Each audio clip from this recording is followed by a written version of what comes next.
are seeing several developments in the types of different technologies, different solutions. You just touched upon autonomous solutions. What do systems currently do? What do they offer to radiologists? So, well, you can look at applications or the state of the market in different ways, right? And one of the most relevant here is, I think, the autonomy level, as we touched upon.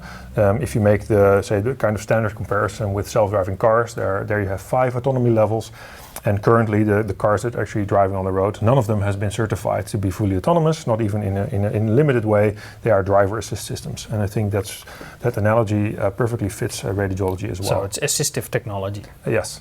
And there are thoughts about how we could get to a higher autonomy level.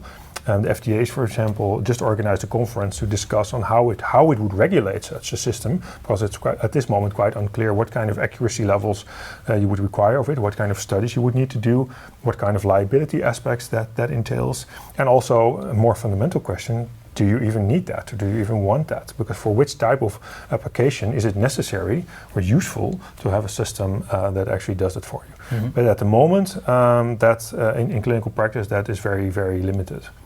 So assistive technologies, there are several types of companies out there developing platforms with multiple solutions. Companies like ours that are focusing on one specific thing. They're pure platform or basically infrastructure companies. What's the state of these? What do you see there? Well, I think all of these companies are trying to solve an emerging problem that is going to be addressed in the next couple of years, is that, say, hospitals would prefer not to have to deal with 30 different applications and 30 different vendors and different contracts and different IT integrations and etc. Note that it's nowhere near where we are now. So this is a problem that we are not encountering in clinical practice. We are nearly always the first and only AI application that is actually done, so you can perfectly well get started with it. Mm-hmm. But if you're looking at in a couple of years in the future, you can see that this is going to be an issue. So what is going to happen is that indeed these platforms will combine, and the PACS vendors will also have an important role in this, to combine applications in some kind of clusters or have some kind of standard way of exchanging data between the AI vendors and the PACS systems and any other user interface that the radiology would be using. So I expect a lot of activity in the standard setting area to enable this, and also some clustering of companies together to create some kind of a package or a curated set of algorithms that together make sense for a hospital to basically get all of them at once. Yeah, so there's a lot of companies out there.